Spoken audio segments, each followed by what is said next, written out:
기도하겠습니다. 평안하셨습니까? 오늘 같이 교제하실 말씀은 마가복음 4장 26절로 32절입니다.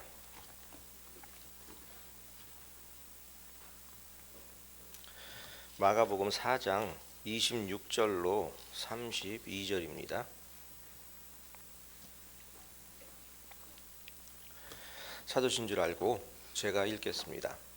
또 가라사대 하나님의 나라는 사람이 씨를 땅에 뿌린과 같으니 저가 밤낮 차고 깨고 하는 중에 씨가 자라나되 그 어떻게 된 것을 알지 못하느니라.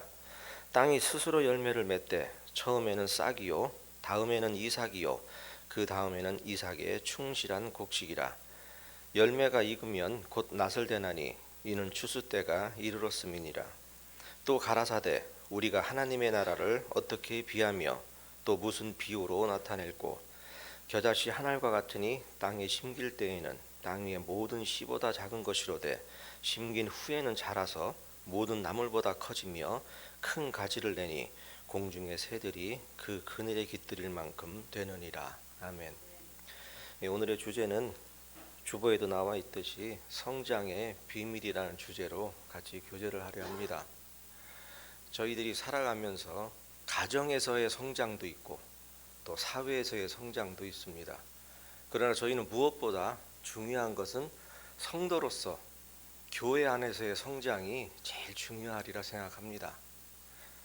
사회에서는 남을 조금 짓밟고 조금 이기더라도 또 남에게 조금 악한 소리를 듣더라도 그 사람이 유명하거나 그 사람이 높은 지위에 있으면 통용이 될 수도 있습니다. 그러나 교회라는 곳은 특이한 단체이며 교육기관이기 때문에 저희는 어떠한 높은 자리나 또 자신의 위치를 위해서 악을 행하면 안 된다는 이야기죠. 근데 과연 우리가 하나님 말씀으로 인침을 받은 이후에 성장을 해 나갑니다. 그것을 저희는 성화의 삶이라고도 하고 또 신앙생활이라고도 표현합니다. 그러한 성장을 해나가는 그 모든 것에 하나님의 은혜가 따르는데 그 하나님의 은혜는 모든 사람에게 동일하지 않다는 것이죠. 그것은 각 개개인이 하나님의 말씀을 사모하며 말씀대로 살려고 하는 그러한 마음이 밑바탕이 됐을 때 그 각 개개인의 성장의 정도는 다를 것입니다. 아무리 주일에 선포되는 말씀이나 자신이 읽는 성경 말씀을 매일 읊조리며 암송한다 하더라도 그 말씀을 그대로 믿고 의지하며 살지 않는다면 그 말씀과 본인의 삶은 전혀 무관합니다. 그것처럼 오늘의 이 본문에 나오는 말씀처럼 하나님의 나라는 그러니까 사람이 씨를 땅에 뿌린 것 같다고 합니다.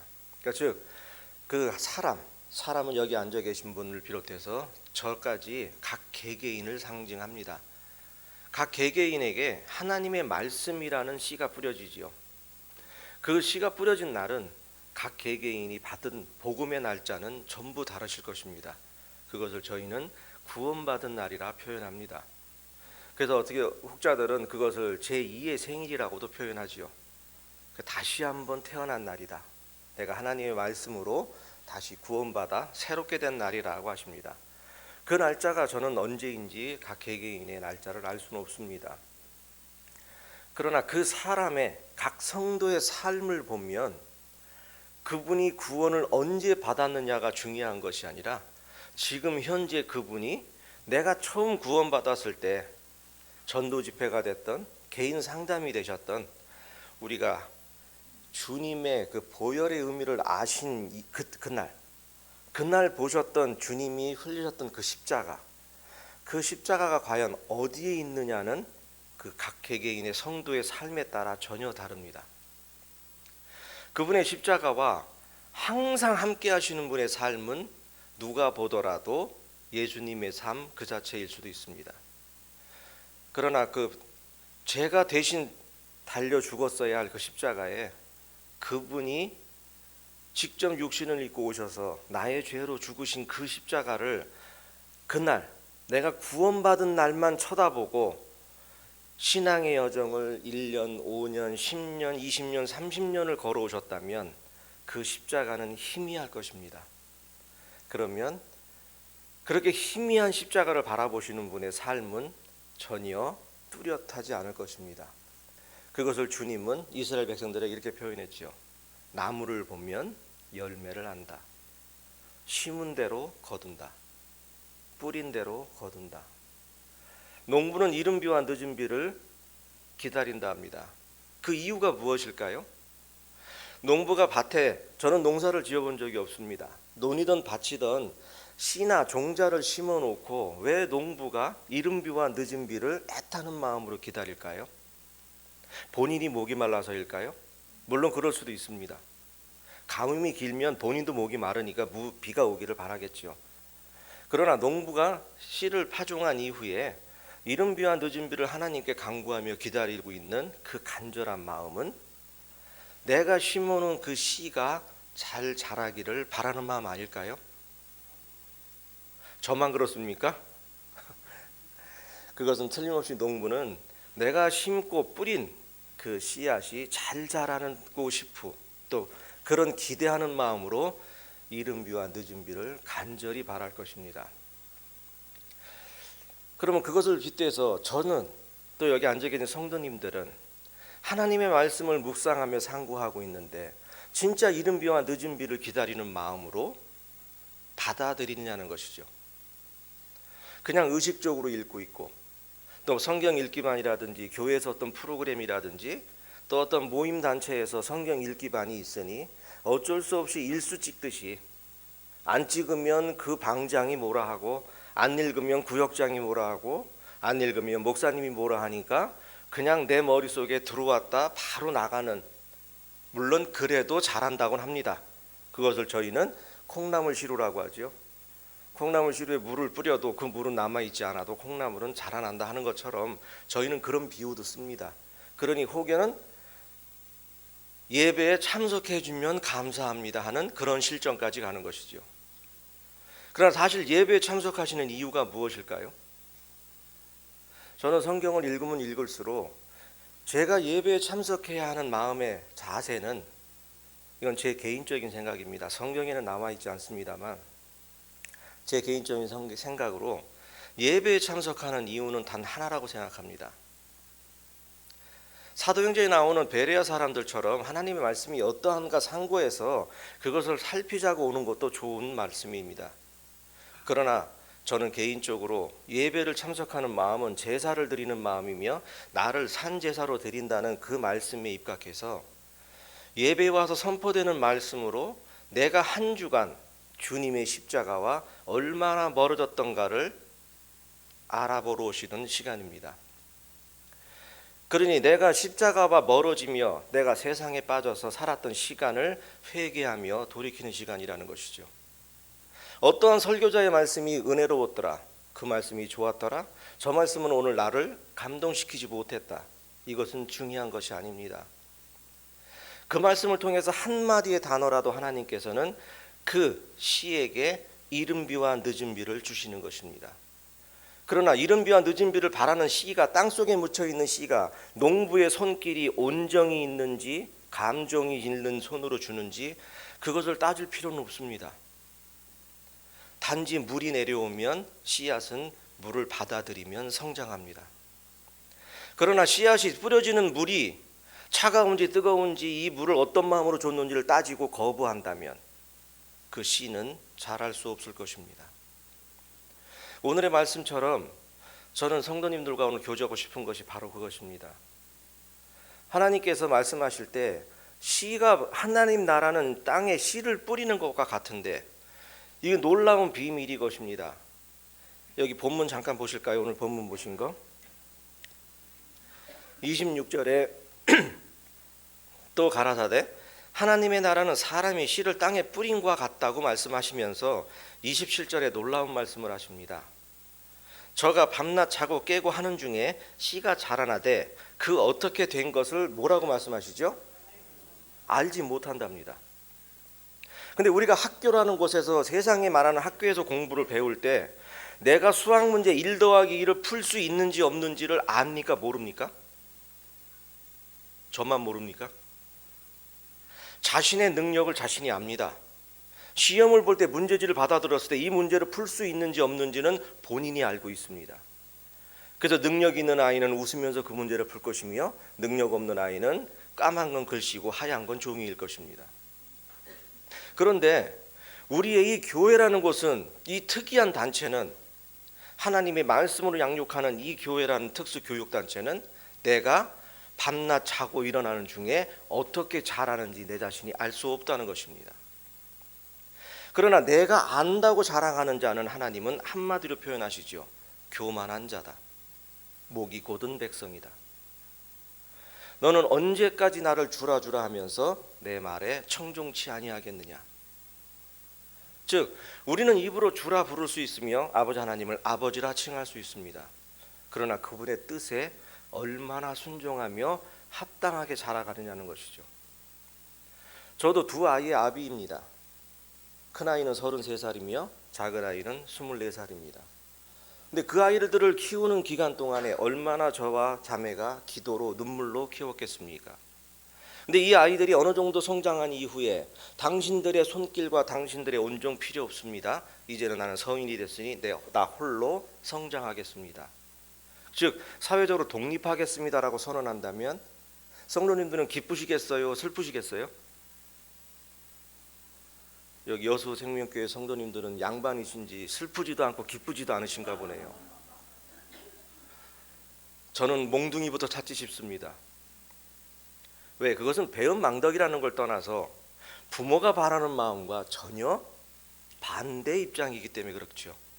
부모는 자식이 아무리 성장해도 부모의 그늘 밑에서 순종하며 효도하며 같이 사는 것을 원합니다. 내 자식이 아무리 똑똑한 서울대학 나가서 박사학위 받았다고 해서 그 이후로부터 박사학위 받는 날부터 부모 알기를 옆집 아줌마 알듯이 안다면 키운 이유가 무엇이겠습니까?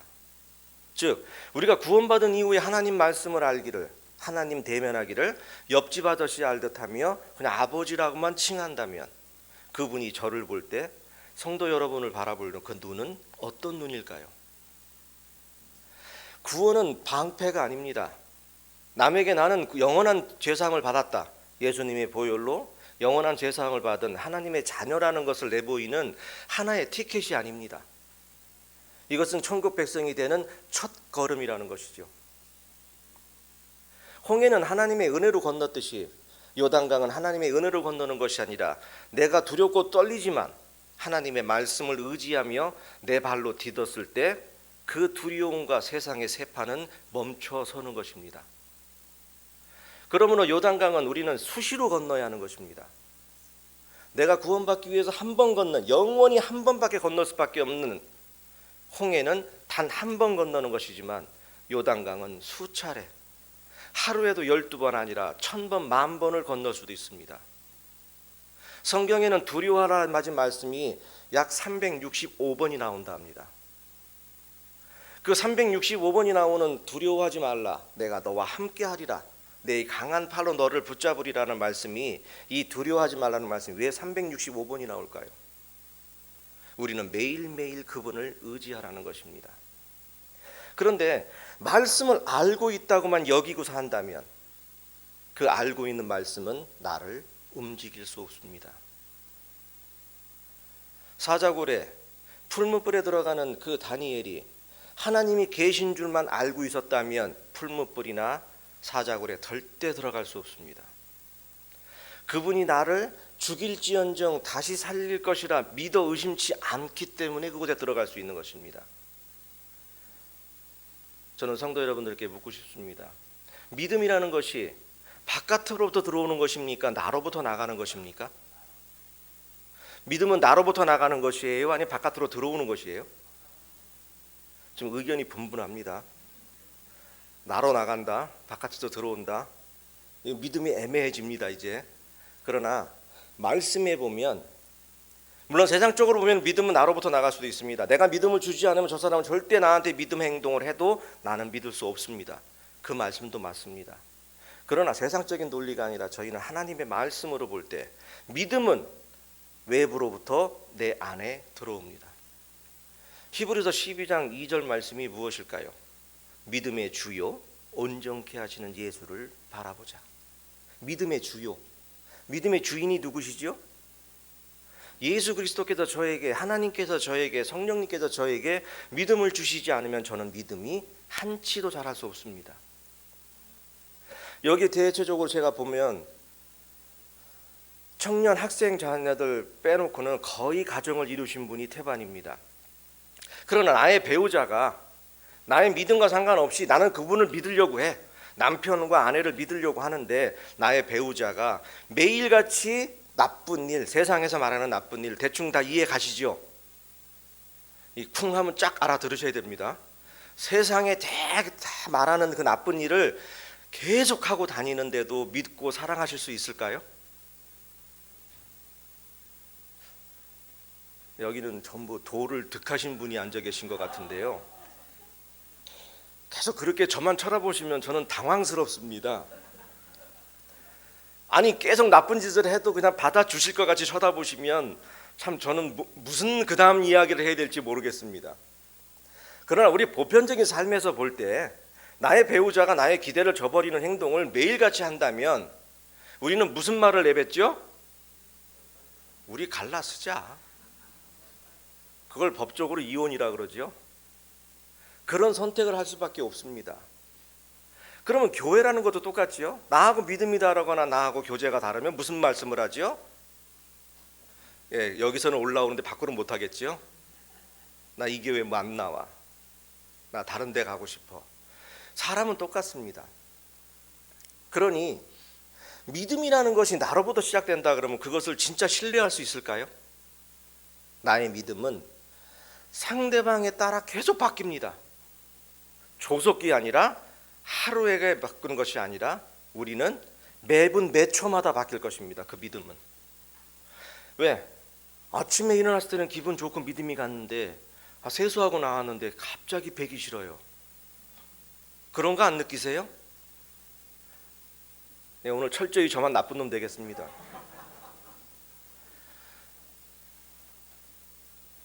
아니 예를 들어서 오늘 아침에 일어나서 새벽에 몇 시인지는 모르겠지만 각기 개개인이 일어나셔서 아버지 하나님께 기도를 드립니다. 오늘 하루 있게 또 시작하게 하시고 건강 주심을 감사하다. 오늘도 함께해 주십시오라고 기도했습니다. 아주 충만한 마음으로. 근데 아침에 딱 일어났는데 내가 뭔 일을 하려고 하는데 옆에서 집사람이 뭐라고 잔소리 한 마리 툭 던집니다. 그럼 평안이 깨집니까? 아니면 어이구 감사합니다가 나옵니까? 우리 대충 거의 다 평안이 깨집니다. 그렇게 해서 금가기 시작했던 믿음이 오면서 누가 갑자기 사이에서 차가 끼어들고 또 뭐하고 그래서 화를 좀 냈더니 옆에 자매가 장모라는 사람이 집사라는 사람이 그래가지고 되겠냐고. 그러면 이제 더 열받아요? 아니면 마음이 가라앉아요? 그렇죠. 이렇게 나와요. 제가 쉽습니다. 그래야 이렇게 동료가 된 것 같잖아요. 그렇죠? 일방적으로 저만 나쁜 놈 만들면 안 됩니다.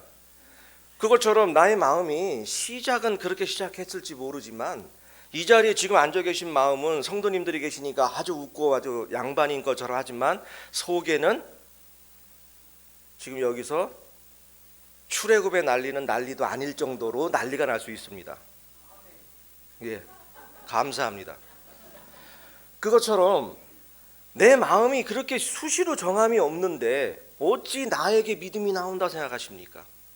이것은 절대 잘못된 것입니다. 오로지 그분을 의지했을 때만이 나는 그 믿음을 단 1초라도 지켜나갈 수 있는 것입니다. 그렇기 때문에 그분을 의지할 수밖에 없는 겁니다. 저희는 내 스스로 내가 이제 그리스도의 보혈을 알았으니 나는 내 마음대로 살아도 돼. 나는 죄로부터 자유로워졌으니 나는 죄를 지어도 돼. 이럴 수 없다는 것입니다. 그것이 로마서 6장 1절로 시작합니다. 은혜를 더하려고 너희가 죄에 거하겠느냐? 결코 그럴 수 없느니라. 갈라디아서의 그 총체적인 말씀 중에 중요한 말씀이 뭡니까? 다시는 종의 멍에를 매지 말라는 것입니다.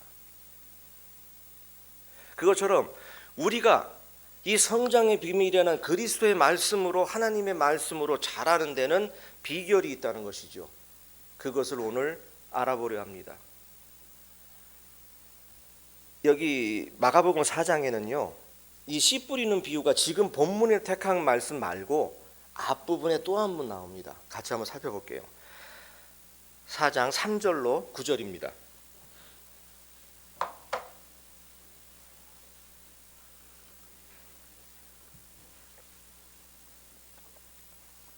4장 3절로 9절입니다.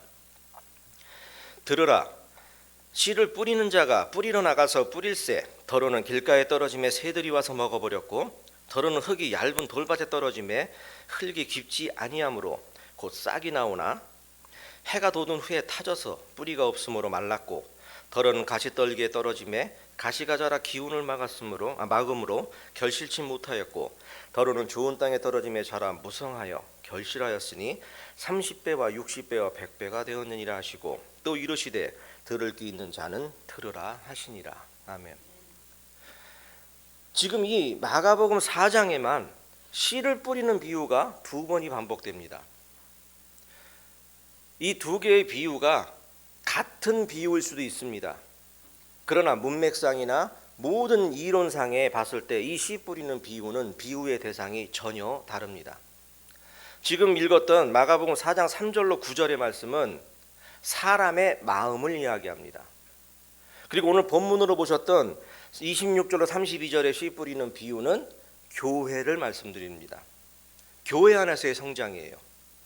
그러니 앞에 4장 3절로 9절 말씀을 먼저 하고 지금 오늘 본문으로 택한 말씀이 뒤에 나오는 이유는 뭐냐면, 너희가 밤낮 자고 깨는 중에 씨가 자라는데 그것을 너희가 알 수 없어. 그리고 땅이 스스로 열매를 맺는단다.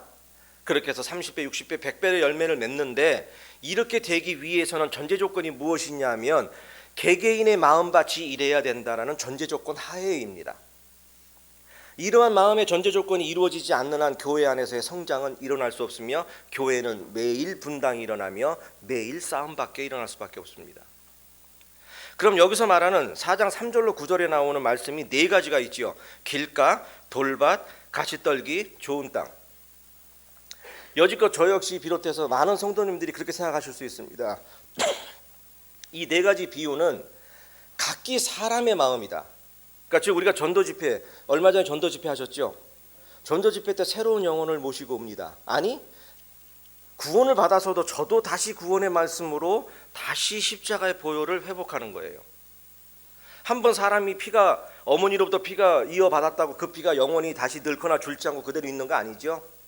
저희가 양분을 먹고 음식을 먹음으로 그것을 사용해서 피가 생깁니다. 그러므로 묵은 피, 죽은 피는 빠지고 새 피가 채워지는 것이죠. 그렇게 살아가야 하는데, 우리가 예수님의 보혈이라는 그 보혈을 한번 수혈받았다고 영원히 끝난 걸까요? 그건 아까도 말씀드렸습니다. 우리는 천국 가기 위한 조건은 맞습니다만, 저희가 성화라는 삶으로 이 자리에 하나님께 다시 부름받아 가서 그분을 만나기 전까지의 삶에서는 우리는 그분의 피를 매일 수혈받아야 되는 겁니다.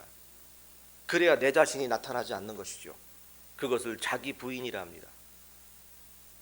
그것처럼 3절에서 9절에 나오는 네 가지 곳에 뿌려지는 씨는 각기 개개인의 말씀이 될 수도 있습니다. 왜냐하면 새로운 영혼이 왔는데 어떤 영혼은 계속 졸기만 하고 안 들어요. 근데 어느 날 갑자기 마지막 날 보니까 여러 사람들이 구원받았다고 손 드는데 나만 손도 안 들면 이상할 것 같아. 그래서 옆에서 주위에서 보셨을 때 저 사람은 제대로 말씀 듣지 않은 것 같은데 구원받으신 분 손 들어보세요. 그러니까 손은 들어요. 그럼 믿을 수 있어요, 없어요? 이거 애매합니다. 왜? 오직 물 주는 이와 자라게 하신 심는 이와 물 주는 이는 다 우리인데 자라나게 하시는 누구라고요? 우리가 그 말씀에 말씀한다 그러면 그분이 졸았던 말았던 구원받았다고 손들으면 우리는 믿을 수밖에 없습니다. 왜? 자라나게 하는 하나님이시니까. 그런데 우리 생각이 아닌 것 같아. 그걸 보는 이유는 뭐냐면 그 말씀을 듣는 사람의 마음 자세가 돌밭, 가시밭, 길가같이 보인 거예요. 그런데 앉아서 한 번 졸지 않고 찾자는 성경 다 찾아가며 말씀을 잘 들었습니다. 꼭 그 사람은 구원받았을까요? 이제 갑자기 막 좀 이제 헷갈리시죠? 우리는 보편적으로 볼 때 그렇게 말씀을 잘 듣고 순종하는 것처럼 보인 사람은 구원받았다고 손을 들으면 아 맞아, 저분은 틀림없이 구원받았을 거야라고 우리는 확신할 수 있다는 겁니다. 그러나 그건 절대 모릅니다. 그걸 어떻게 단정 지을 수 있습니까? 나 자신도 어떤 때 사는 모습 제 자신을 제가 보면, 저도 구원받은 지 30년인데요 저도 제 자신 보면 나 구원받은 인간 맞나 싶을 때가 많습니다. 여기 서 있는 제 자신이 너무도 허울 좋고 빛 좋은 개살구일 때가 너무도 많다는 것입니다. 그런데 어찌 말씀 5일 듣고 나 구원받았다고 손들었는데 그것을 100% 믿을 수 있겠습니까? 그리고 그 사람이 우리가 성경의 말씀대로 보자면 바뀌어 사는 것이 맞는데 옛사람은 갖고 보라 새 것이 되었다는데 새 것이 된 모습들이 지금 보이십니까?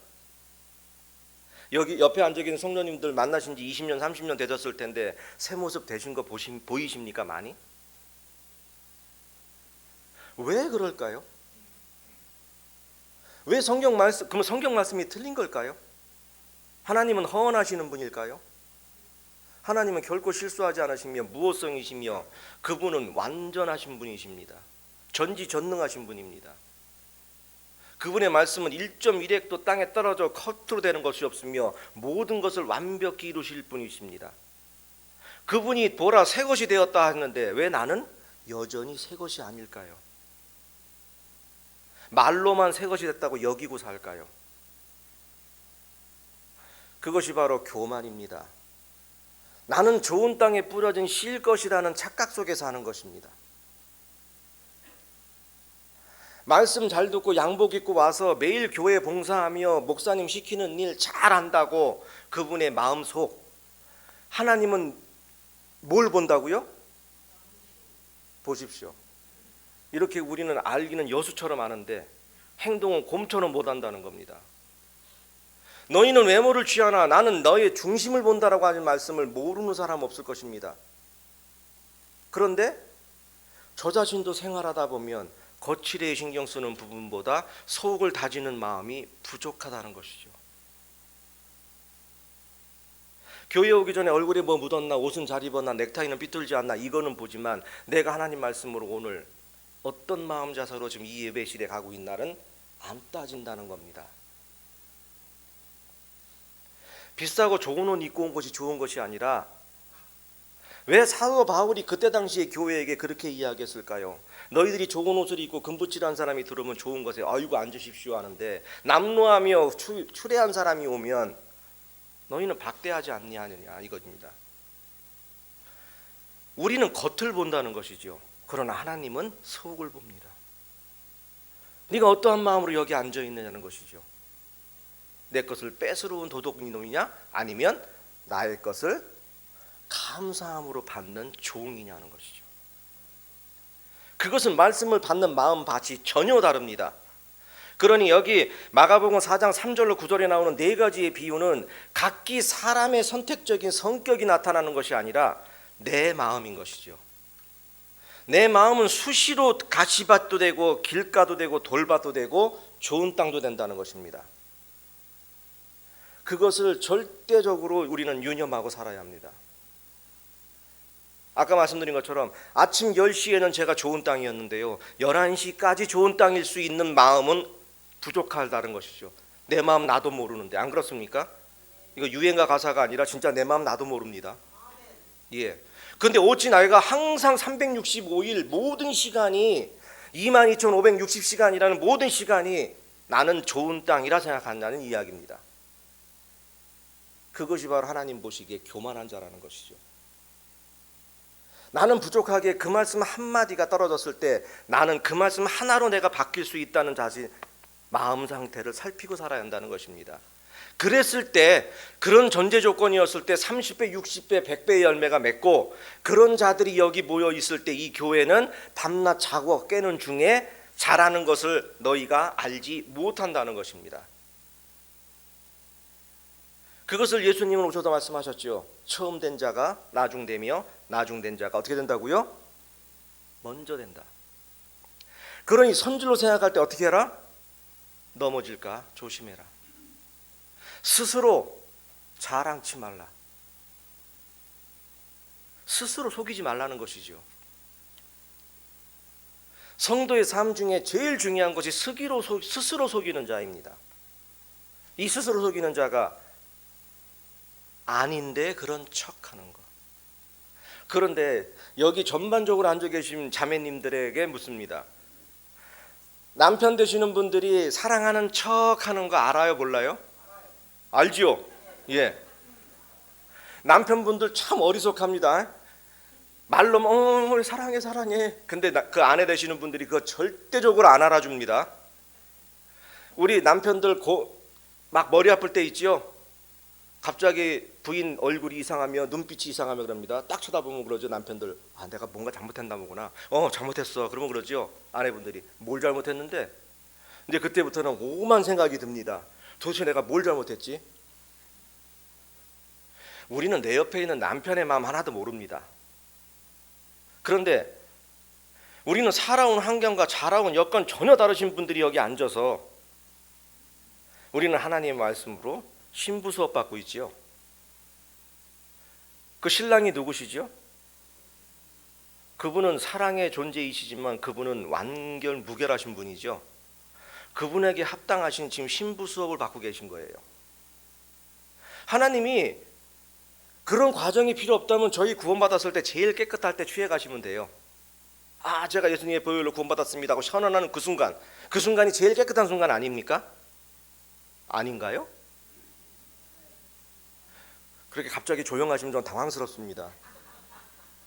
우리가 살면서 제일 진짜 인생을 저도 60평생 살면서 제가 제일 깨끗했다라고 생각할 수 있는 순간은 예수님의 보혈을 알고 내 죄를 다 사함받았다는 그걸 안 그 순간 저는 제일 깨끗했었다고 생각합니다. 그것처럼 성도님들도 구원받는 그 순간이 제일 깨끗한 순간일 거예요. 아니 그래야만 합니다. 그때 주님이 딱 취해 가시면 돼. 그러면 죄를 더 지을 일도 없고 이건 뭐 다 깨끗한 사람들이야. 그럼 천국 가서 싸울 일도 없어요. 근데 지금 우리가 이 마음으로 천국 가면 무슨 일이 벌어지는지 아세요? 야 쟤가 왜 나보다 많은 곳을 다스리냐?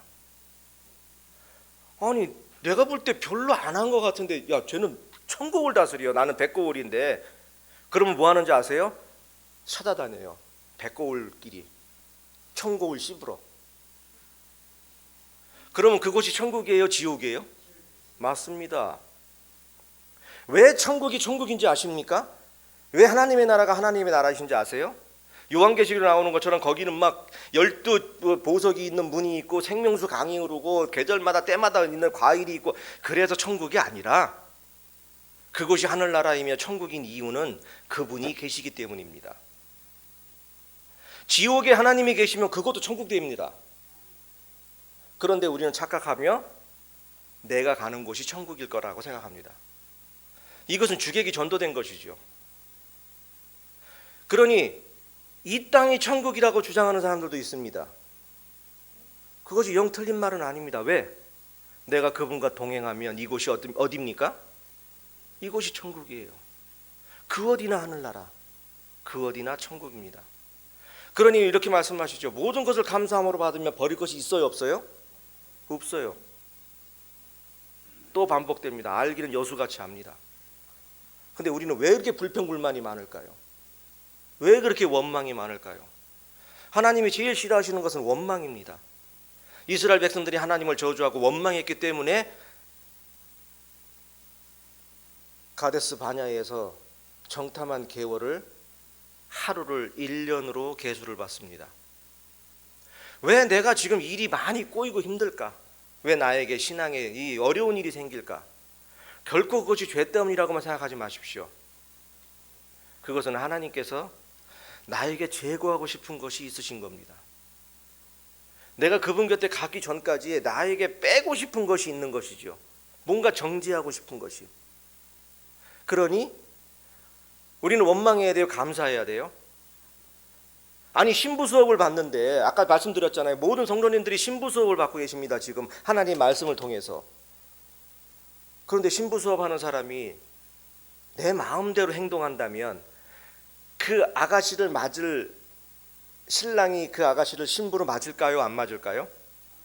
안 맞습니다. 세상도 안 맞습니다.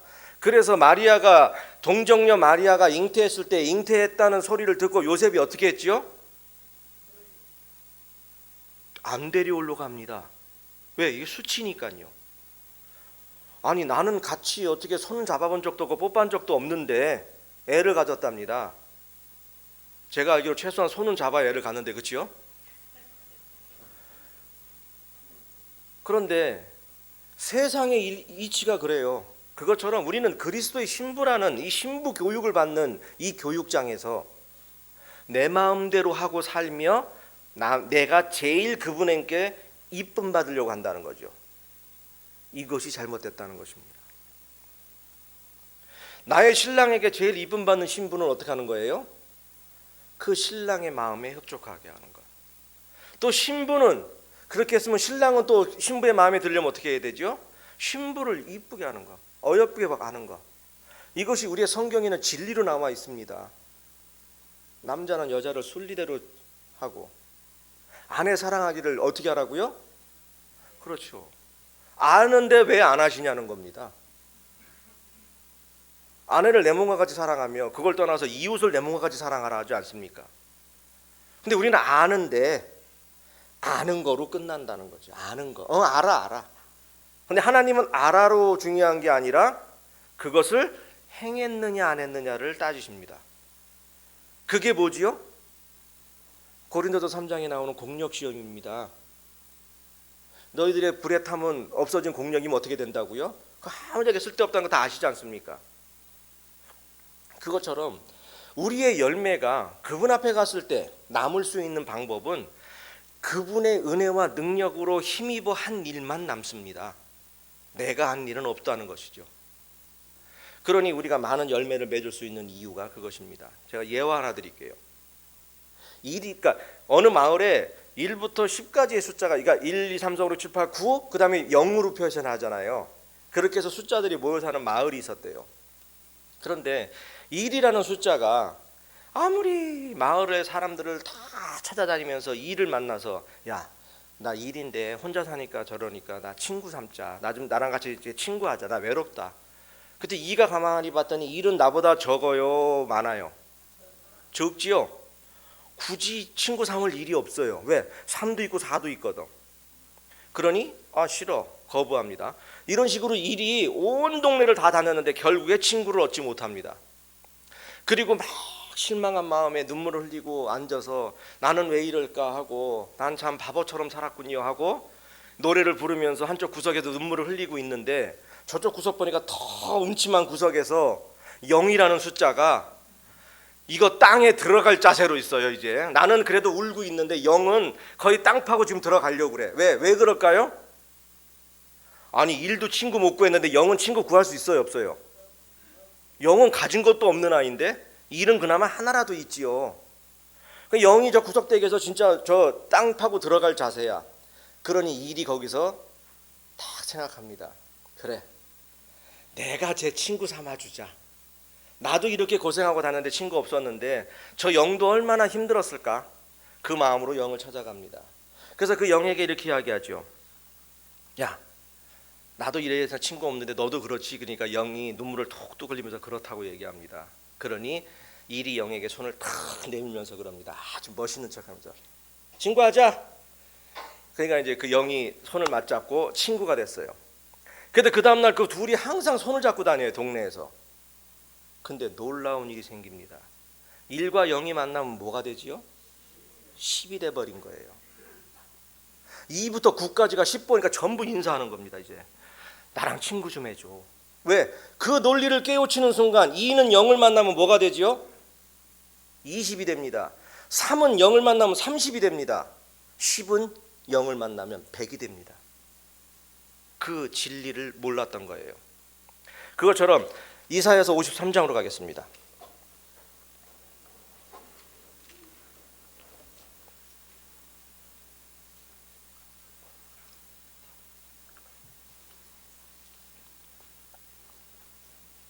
이사야서 53장 2절에서 3절만 보겠습니다. 이사야 53장 2절에서 3절. 이사야 53장 2절에서 3절입니다. 찾으신 줄 알고 제가 읽겠습니다. 그는 주 앞에서 자라나기를 연한 순 같고 마른 땅에서 나온 줄기 같아서 고운 모양도 뭐라고요?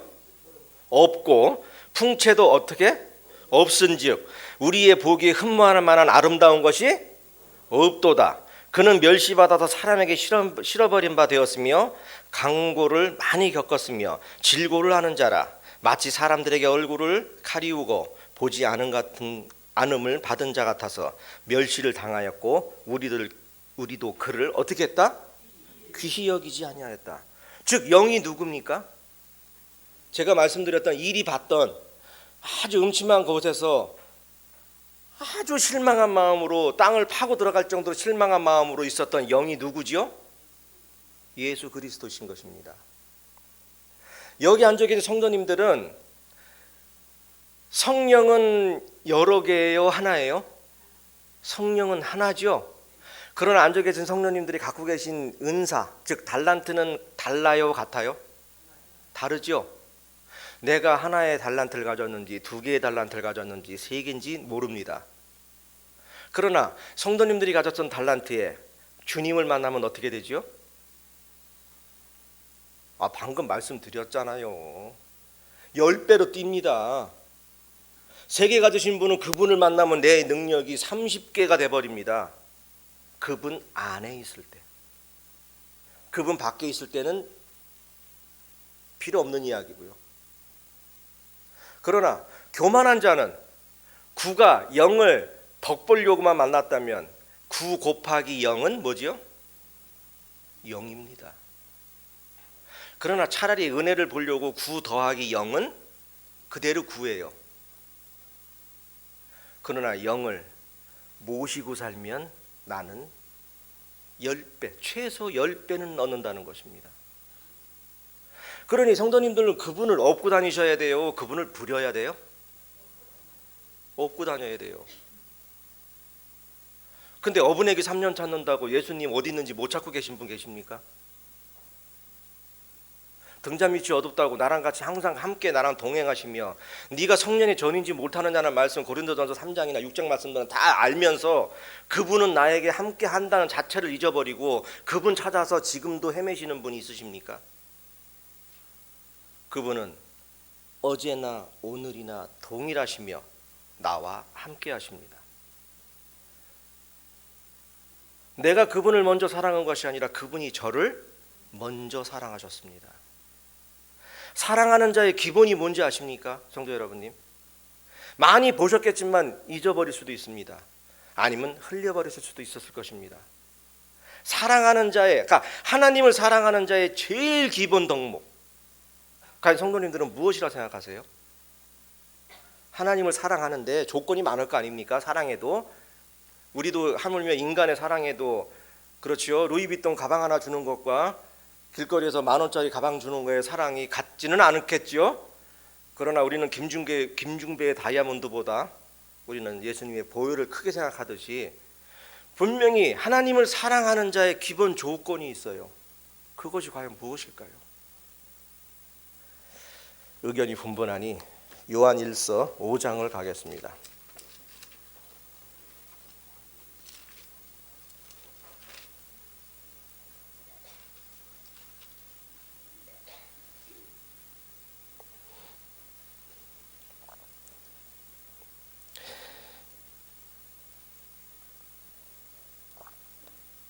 여기 보시면은 이제 9절에 5장 보시면은 우리가 이런 말씀이 있죠. 5장 4절에 대저 하나님께로 난 자마다 세상을 이기느니라. 세상을 이긴 이김은 이것이니 우리의 믿음이다라고 시작합니다. 그리고 그러니까 성령은 진리다. 그러니까 증거하는 이는 셋이다. 성령과 물과 피다. 이제 이런 식으로 쭉 말씀을 합니다. 그 말씀을 하면서 우리가 하나님께 난 자마다 범죄치 아니한다는 말씀이 이제 18절에 시작하지요. 그런데 이 말씀 중에 우리가 진짜 중요한 말씀이 뭐냐면은 하나님을 사랑하는 자는 뭐냐면 하나님의 율례, 그러니까 법도죠. 법도를 지키는 자가 사랑하는 자예요. 하나님을 사랑하는 자. 이것을 모든 것 증거를 하는데 우리가 하나님을 사랑하는 자는 그 말씀, 그러니까 율례와 법도를 지켜나가는 것입니다. 이것이 하나님을 사랑하는 자의 기본입니다. 그러니까 즉 우리가 살면서 모든 삶의 질이 하나님, 그러니까 우리가 저기 이 요한일서 보면 4장의 말씀은 거의 사랑에 대한 말씀을 하세요. 하나님은 사랑이시다. 이런 말씀을 하는데 우리가 성경을 보시게 되면은 로마서하고 히브리서를 뭐라 그러죠? 신약에 보면은 그 신약 속에 있는 레위기며 어떻게 보면 우리를 구원받게 하는 율법서라고 합니다. 우리가 완전 죄사함 받는 의인이 될 수밖에 없었던 이유를 말씀드리는 거. 그 말씀인데 그런 말씀들하고 히브리서 쭉 나가다가 히브리서 끝난 이후에 야고보서가 바로 나오는 이유는 뭐냐면 우리가 구원받고 죄사함을 받아서 살고 있는 우리가 하나님의 말씀대로 행해야 된다는 거예요. 야고보서가 이제 우리가 하나님의 사랑을 알았잖아요. 그러면 야고보서의 말씀처럼 행함 없는 믿음은 죽은 믿음이라는 것처럼 우리는 행해야 한다. 그런데 그 이후로 베드로 전후서라든지 뭐 요한 1, 2, 3, 4서라든지 이런 말씀들이 이어지는 말씀이 맥락적인 말씀이 뭐냐면 사랑이라는 말씀이에요. 그렇게 행동하는데 뭐냐? 그리스도의 사랑 안에서 행동하라는 거죠. 그러니 아무리 좋은 슈퍼컴퓨터가 있다고 해서 그것을 입력 저장만 아무리 잘한다고 소용없습니다. 제일 중요한 것은 출력을 잘해야 되는 거예요. 출력. 내가 출력을 제대로 못한다면 그건 슈퍼컴퓨터가 아닙니다. 왜? 내가 아무리 많은 지식을 컴퓨터 안에다가 저장했어도 출력해서 내가 뽑아서 보고 읽지 않는다면, 내가 완전히 외우고 있지 않다면 그 지식은 컴퓨터 거예요, 제 거예요? 컴퓨터 거예요. 제 거가 아닙니다. 그러니 성경 말씀에 있는 말씀을 아무리 많이 알고 암송하셨어도 읊조렸어도 위험한 상황에 그 말씀대로 살거나 실천하지 않으면 그건 나하고 무관하다는 거죠. 다니엘의 믿음이 그랬다는 겁니다. 모든 선지서를 쓴 선지자들이 그랬다는 거죠. 남들이 모든 다수가 아니라고 했을 때 혼자 끝까지 주장하신 뭐 에레미야라든지 죽인다고 해도 결국 뭐라 하지요? 내가 하나님의 말씀과 율법을 선포하지 않으면 나는 어떻게 한다고요? 심중이 지금 불타는 것 같다. 난 지금 우리가 세상적으로 보면 그렇게 미움받고 뭐 안 하면은 그러면 아마 입 닫고 조용히 있을 것 같아요. 왜? 더 이상 왕따 받는 게 힘드니까. 우리 세상 살면서 왕따 받는 거 좋습니까? 우리 하물며 교회 안에서 왕따 받으면 좋아요? 그림자 취급 받으시는데 나는 할렐루야하고 다니실 분 없을 겁니다. 그것처럼 왜냐하면 우리는 사랑받아야 할 존재입니다. 하나님께서 천지를 창조하신 이후에 마지막 인간을 만드신 이유가 무엇일까요? 제가 봤을 때요, 세상을 이렇게 많이 다녀보진 않았습니다만 해외라든지 여러 곳을 다녀보면 너무 멋지고 너무 좋아요. 그리고 동물의 왕국 같은 거 보면은 우리 동일한 생각 안 하세요? 아니 어떻게 저런 것까지 만드셨지? 그런 생각 안 드십니까? 그럼 하나님의 입장에서 거기까지만 만들어놨어도 난 만족할 것 같아요. 근데 왜 굳이 범죄할 줄 알면서도 그것까지 다 알고 계시면서도 다시 구원시켜야 할 것까지 예정하시면서까지도 인간을 만드셨을까요? 그냥 거기서 끝나지, 그것까지만 하고. 그리고 그 다음날 그냥 안식 들어가시지. 왜 굳이 인간을 만들었을까요? 이유는 단 하나입니다. 본인과 교제하고 싶어서. 하나님과 교제하고 사랑 나누고 싶어서 만드신 거예요. 그렇게 사랑이 하나님이시다 보니 아담이 독처하는 것이 보기 안쓰러웠던 겁니다. 그래서 잠재우고 갈비뼈를 취해서 하와를 만들었죠. 그것처럼 하나님께서 우리 인간을 만드시는 진짜 근본적인 이유는 우리가 회복해야 될 것은, 그러니까 즉 우리가 구원을 받았지요. 예수님의 보혈을 아신 그 날짜가 있을 겁니다. 그 날짜, 회복된 그 날짜로부터 우리는 무슨 기간이냐? 하나님이 원래 창조 목적대로 회복돼 가고 있는 중입니다. 저희는. 그런데 하나님은 어떻게 선포하셨냐면은 내가 너를 인친 날, 그날 너는 새롭게 되었다라고 나는 여겨주겠다는 겁니다. 나는 점차적으로 자라가고 있는 거예요. 우리 기독교의 신앙은 배움의 신앙 아닙니까? 우리는 항상 배워야 합니다. 그 배우는 이유가 뭐냐? 나를 성화시켜가는 것이죠. 예수님 닮아가는 삶으로 쫓아가는 것입니다. 이것이 성화의 길입니다. 이 성화의 길은 아까도 말씀드린 것처럼 각기 개개인의 오늘의 주제 말씀처럼 마음밭에 따라 성장의 비밀의 논리에 따라 어떤 분은 1에서 멈춰 있는 분이 있을 것 같으면 그나마 1에도 멈췄으면 괜찮습니다만 그것을 덧벌려다가 1 곱하기 0 하면 0 되듯이 아무것도 가진 것 없을 수도 있습니다.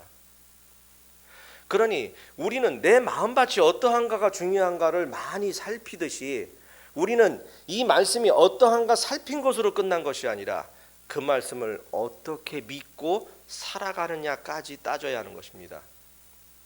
그러니 앵무새처럼 뭔가 지식 있는 사람처럼 말씀만 계속 입으로만 합니다. 야고보서에 뭐라 그러죠? 형제가 춥고 배고파서 왔는데 뭐라고 한다고요? 더욱게 해라, 배불리 해라. 그리고 아무것도 주지 않으면 이것이 형제 사랑하는 거냐 안 하느냐가 그러죠. 하나님의 눈높이가 그렇다는 겁니다. 하나님의 눈높이가. 즉 이 세상은 공급과 수요로 이루어진다는 거 알고 계시죠? 세상의 모든 논리는 공급과 수요입니다. 수요자가 있으니 공급처가 있는 것이고 공급처가 있으니 수요자가 있는 것입니다. 그것처럼 어떤 물질적인 걸 떠나서 지식사회도 똑같습니다. 제가 알기로 여기 여수교회 형제 자매님 중에서도 지금 교편을 잡고 계신 분도 알고 계시다고 알고 있는데요. 우리 이 교회라는 교육기관과 견줄 수 있는 것이 일반의 학교지요. 학교와 교회는 같은 교육기관입니다. 같은 교육기관인데 이 교육기관이 수요와 공급을 위해서 열심히 가르치죠. 그런데 공급처는 다르지만 수요처는 같을 수도 있어요. 왜? 교회에서 교육받은 사람이 회사에 취직해서 일도 합니다. 또 학교에서 배움받고 공부한 사람이 또 교회에 와서 어떤 직분을 맡을 수도 있어요.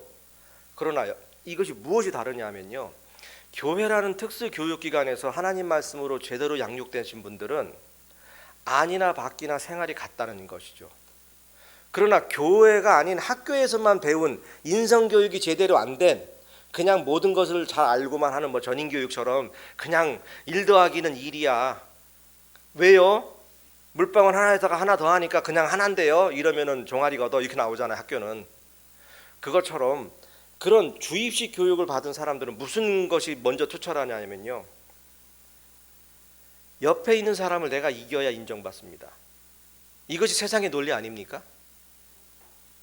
아니 유치원부터 고등학교 3학년까지 나고 자라면서 같이 옆집에서 자랐던 아이가 학교 너무 좋아해서 학교를 계속 같이 다녔어요.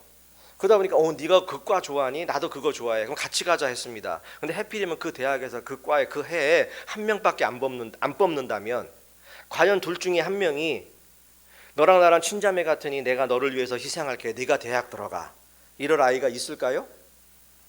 있을 수도 있어요. 있는데 우리가 보편적으로 얘기할 때 그런 아이는 없다는 거죠. 그러니까 즉 세상은 남을 짓밟아서도 내가 능력을 인정받으면 잘했다 칭찬받는 곳이 세상입니다. 그러나 우리 교회는 어때요? 남을 짓밟으면 어떻게 하죠? 대답이 없으시면 저는 여기는 짓밟아도 되는 곳인 줄 압니다. 성도 알기를 비루하게 알아도 되는 곳이구나라고 저는 착각할 수 있습니다. 우리는 그렇게 배우지 않지요. 그것을 한번 확인해 볼게요. 자, 마태복음 5장 가겠습니다. 과연 우리 이 교회는 뭘 가르칠까요? 우리 너무도 잘 알고 있습니다. 그러나 오늘 제가 맡은 임무가 그러니 한번 말씀을 보겠습니다. 마태복음 5장 39절로 42절입니다. 39절로 42절. 나는 너희에게 이르노니 악한 자를 대적지 말라. 누구든지 내 오른뺨을 치거든 왼편도 돌려대며 또 너를 송사하여 속옷을 가지고자 하는 자에게 겉옷까지 가지게 하며 또 누구든지 너를 억지로 우리를 가게 하거든 그 사람과 심리를 동행하고 내가 내게 구하는 자에게 주며 내게 꾸고자 하는 자에게 거절하지 말라. 예, 여기서 이쪽에서 아멘 조용히 나왔는데요, 이 말씀대로 만약에 남편분이 있는 대로 다 주고 꺼줄 대로 다 주고 이렇게 하고 왼편 맞고 오른편 맞고 오고 속옷 다르니까 겉옷도 다 주고 오고 홀딱 벗고 들어오면은 그냥 그 남편 잘했다고 하실 솔직히 자매님 계세요? 맞죠? 아니 남편이 이러고 오면은 이거 남편 미친 거지요, 그렇죠? 그런데 여기서 우리가 웃을 일이 아닌 게 뭐냐면요, 우리가 아니요라고 대답하는 것은 나는 이미 구원받은 몸인데 마음인데 내가 대답하는 것은 옛날의 습관으로 대답한 겁니다. 우리가 하나님 말씀에 순종하는 자라면 이렇게 살고 온 형제 보고 어떻게 해야 돼요? 할렐루야 해야 되는 거예요. 그런데 우리는 이 말씀을 압니다.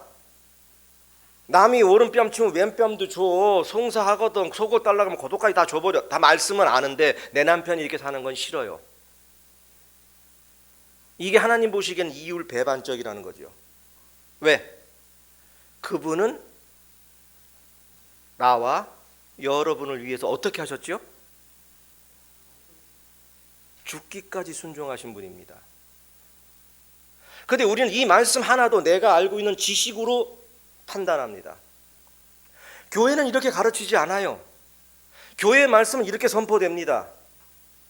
오리를 걷게 하거든 십리를 가세요라고 하는데 십리 가라 그러면 우리는 여기서 나가는 순간 어휴 저 바보 저거 야 오리가 억지로 오리 가라는데 거기 뭐 들어가냐? 뭐 드는 게 있다고?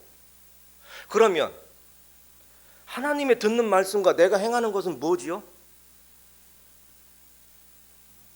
여기서 괴리감이 생깁니다. 그러니 여기서 또 착각하셔서 뭐 전도사가 와가지고 일요일날 얘기하는데 야 다 주라 하더라. 야 다 팔자. 자 우리는 이제부터 아담과 하와다. 야 다 싹 다 벗고 다니자. 이러라고 드리는 말씀이 아니라 하나님은 뭘 보신다고요? 중심을 보십니다. 내 마음이 중심이 어떠한가를 따지냐는 거예요.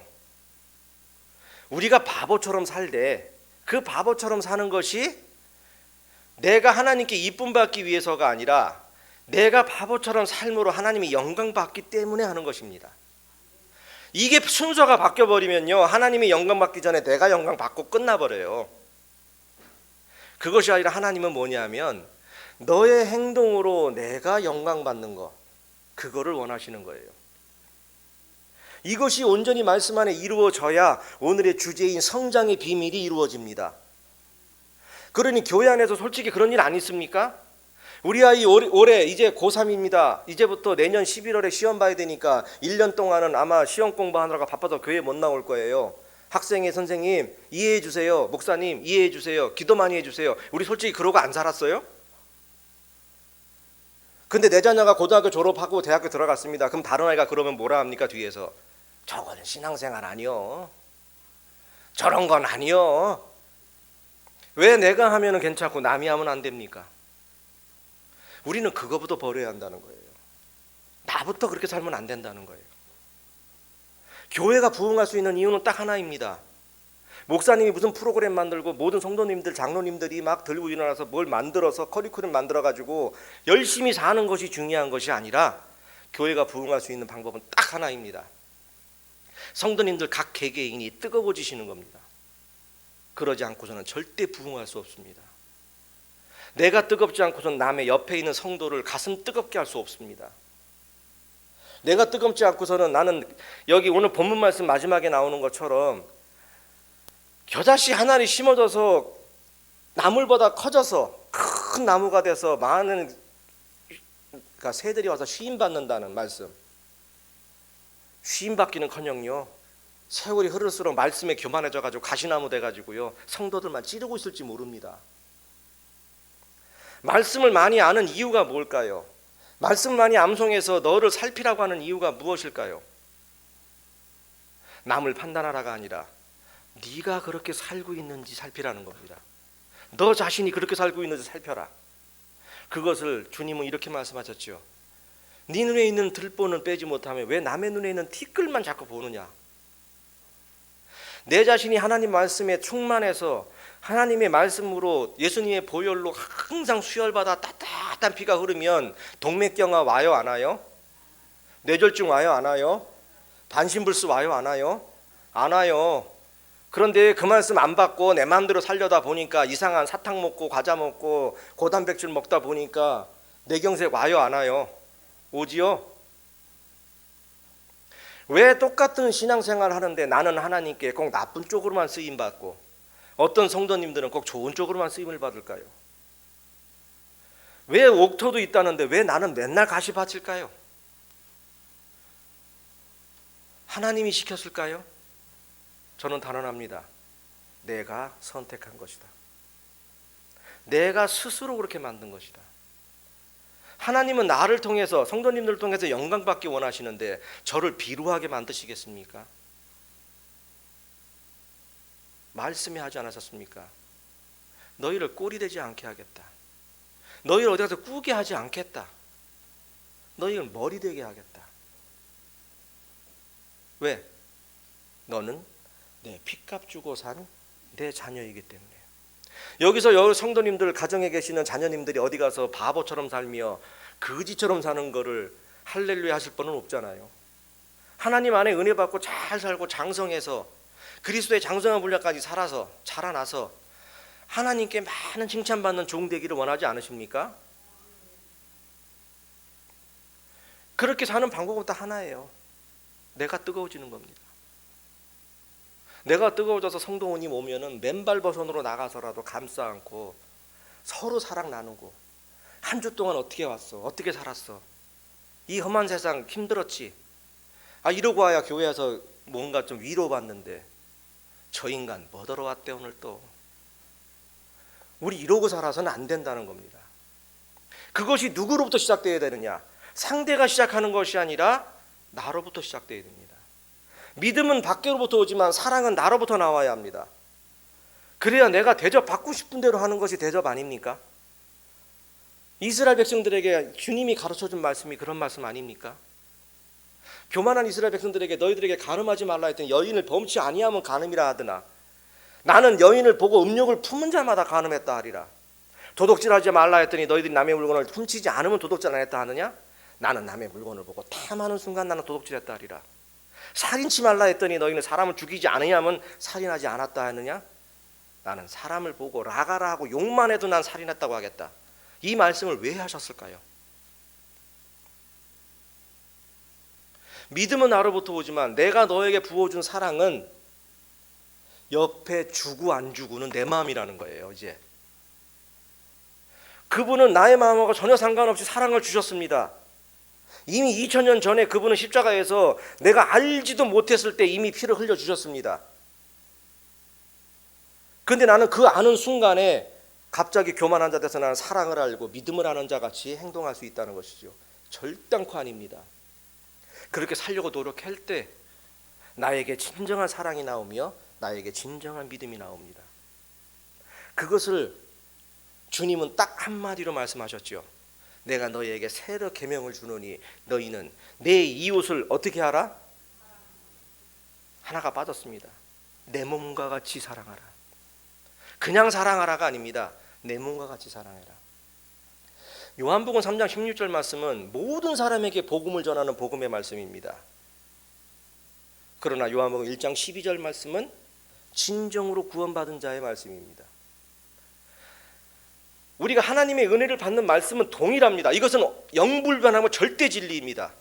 구원받을 때 쓰는 말씀이며 구원받을 간증을 할 때 나오는 똑같은 말씀인데 마음밭이 다르다는 거예요.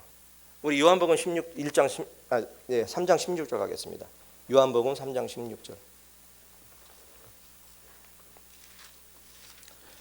너무도 잘 아시고 다 암송하시는 말씀인데요. 요한복음 3장 16절에 이렇게 말씀하십니다. 하나님이 세상을 이처럼 사랑하사 독생자를 주셨으니 이는 저를 믿는 자마다 멸망치 않고 뭘 주신다고요?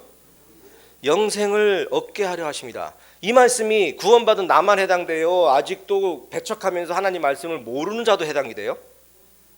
세상 모든 사람에게 해당되는 거예요. 이 말씀은.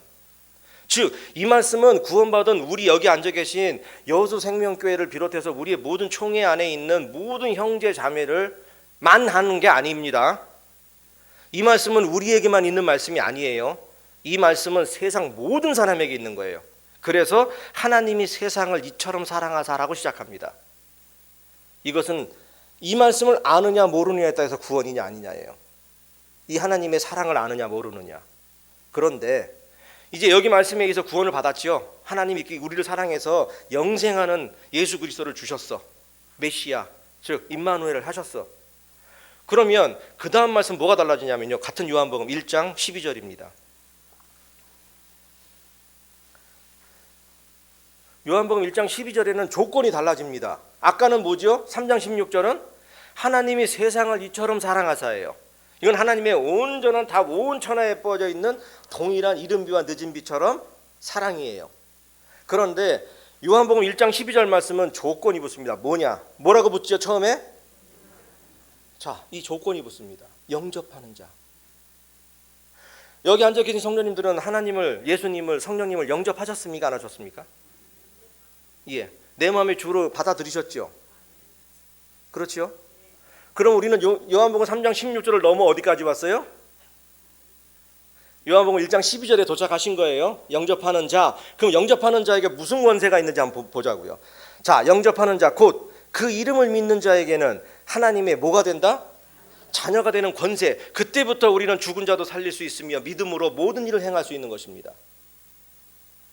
요한복음 3장 16절은 모든 사람들에게 보편적 진리입니다. 이거는. 그러나 요한복음 1장 12절은 보편적 진리이면서도 절대적 진리로서 우리 구원받은 사람들 많이 누릴 수 있는 거예요. 영접하지 않으면 하나님의 자녀가 되는 권세가 없다는 것입니다.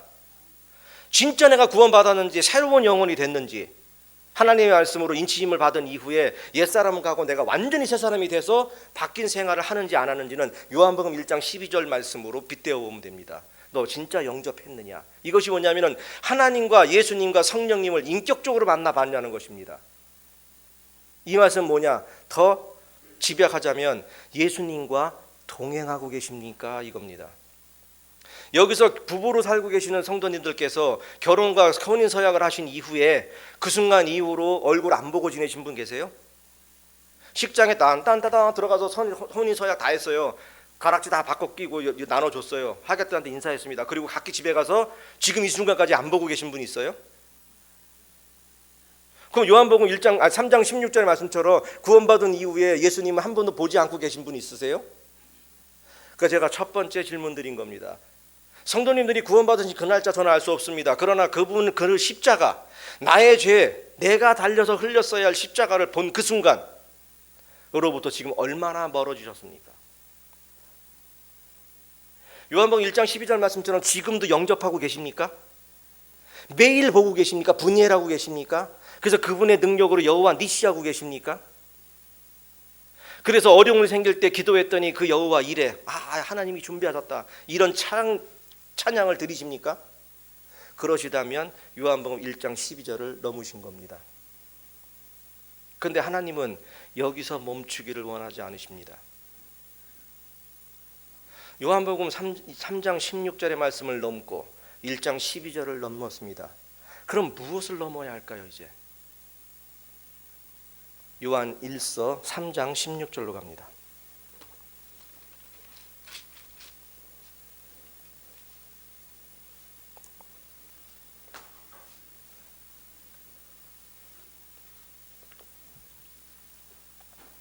요한 1서 3장 16절입니다. 그가가 누구죠? 예, 예수 그리스도십니다.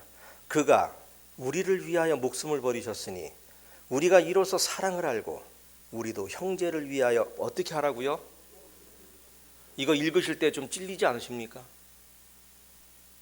저는 읽을 때 여기서 말씀을 못 넘어간 적이 있습니다. 그 앞부분까지는 우리도 형제를까지는 읽었는데 그 뒤에 말씀이 딱 보이는 순간 못 넘어가겠더라고요. 제가 아까 말씀 뭐라고 했죠?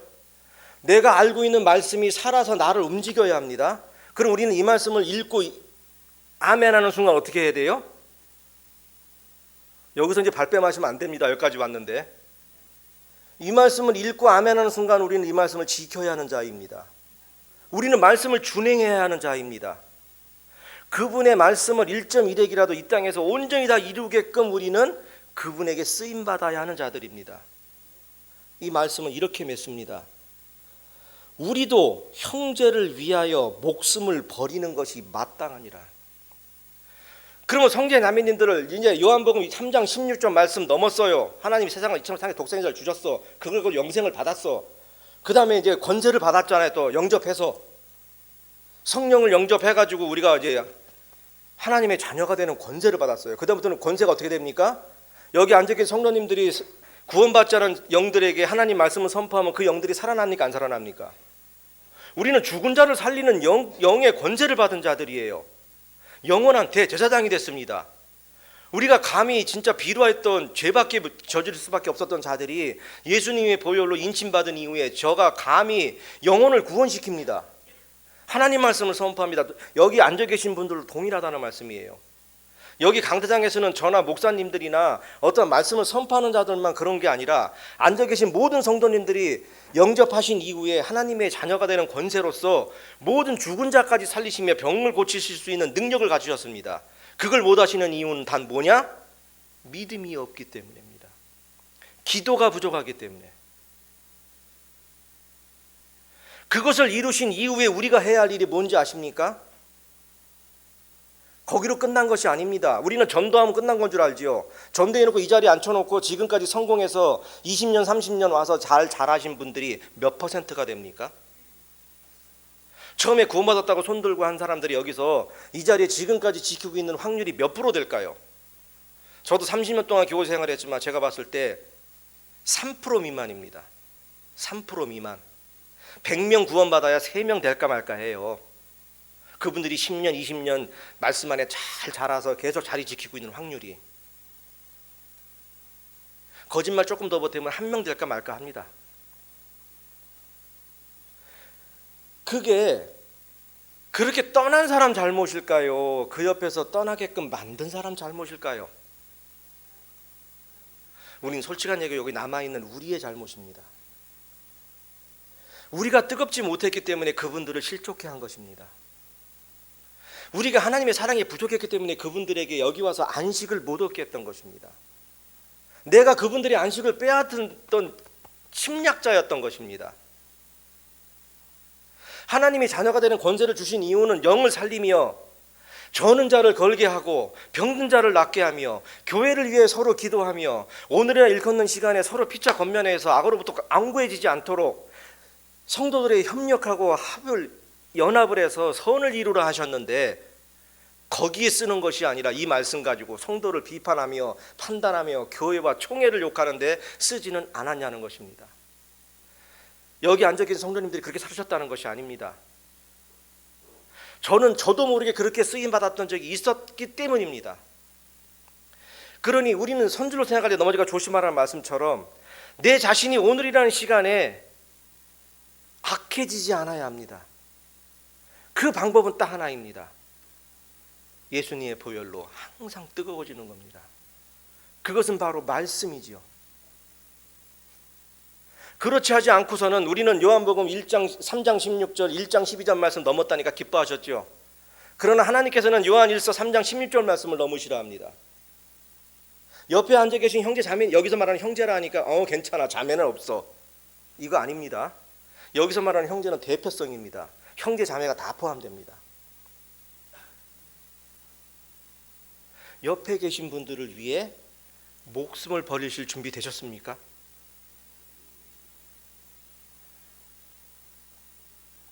당장은 아니더라도 우리는 그런 마음을 가져야 합니다. 그것을 주님은 사랑이라 표현하셨어요. 내 이웃을 내 몸과 같이 사랑해라. 그러니까 왜? 아니 그렇지 않아도 옳은 말 했더니 돌로 쳐 죽이려고 하는데 형제를 위해서 죽어라 그러면 이건 진짜 그 자리에서 당장 죽겠지요. 왜? 본인이 십자가에서 하실 일이 있는데 먼저 죽으면 안 되시잖아. 그러니 이 말을 직설적으로 피했다고 저는 생각해요. 그러면서 이스라엘 백성들에게 외치셨던 말씀은 서로 사랑하라. 원수가 이렇게 하거든 이렇게 해라. 그것을 하나로 말하면 사랑이지 않습니까? 그것을 말씀하면 제가 세 번째 계명을 주는데 사랑이다. 내가 너희를 사랑한 같이 너희도 사랑해라. 그리하면 내가 네 안에 네가 내 안에 있다. 더불어 잘 살자. 이것이 바로 요한복음 1장 12절 영접하는 자입니다. 그렇게 해서 이루신 모든 권세를 받은 성도님들은 이제 옆에 계신 성도님들이 내 천국에 가는 열쇠를, 내 천국에서 쌓을 보배를 빼앗아가는 사람으로 생각하지 마십시오. 이것은 여지껏 학교에서 배웠던 그러한 습관입니다. 학교에서는 아까 말씀드렸잖아요. 옆에 있는 아이를 물리쳐야 내가 1등이 됩니다.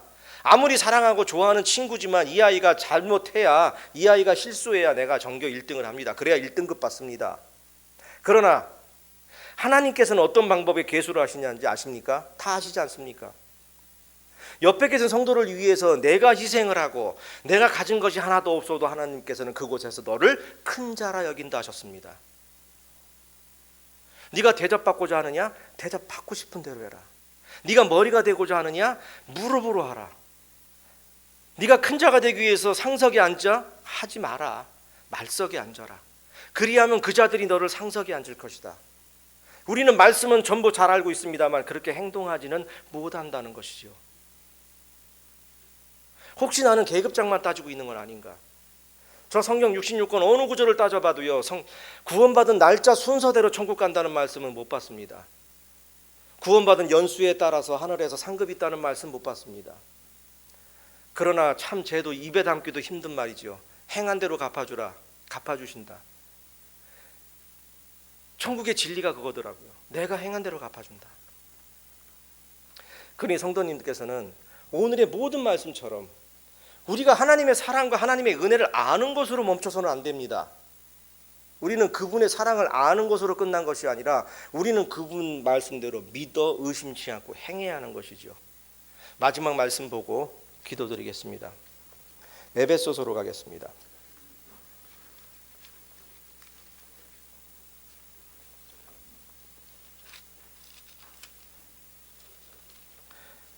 에베소서 4장 13절입니다.